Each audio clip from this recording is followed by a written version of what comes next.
Мислиш ли, че ако отслабваш с новите модерни GLP-1 терапии, можеш да забравиш вече за диетата?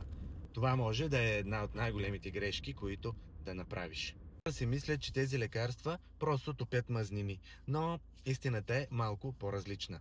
Да, те могат да доведат до значително отслабване, потискайки силно апетита, но организмът, за съжаление, не губи само мазнини. Ако не приемаш достатъчно протеин и не тренираш силово, докато си на лечение с семаглутид, тирзапатит, можеш да загубиш и ценна мускулна маса. И не, това изобщо не е единственият проблем.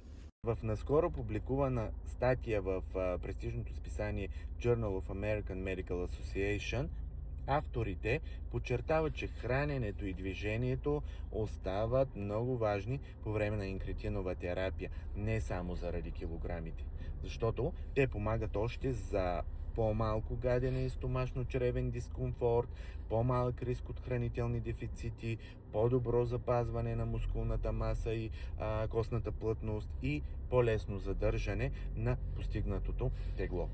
От най-големите заблуди са, че тези лекарства заменят здравословния начин на живот. Лекарствата могат да направят отслабването по-лесно, но не могат да изградят мускулна маса вместо теб.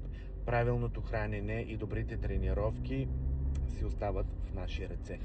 Така че, когато има реална нужда от това и е предписано от лекар, най-добрият подход е лекарства и здравословни навици да работят заедно, а не едното да замести другото. А сега ми кажете в коментарите, кое според вас е по-ключово за дългосрочния успех?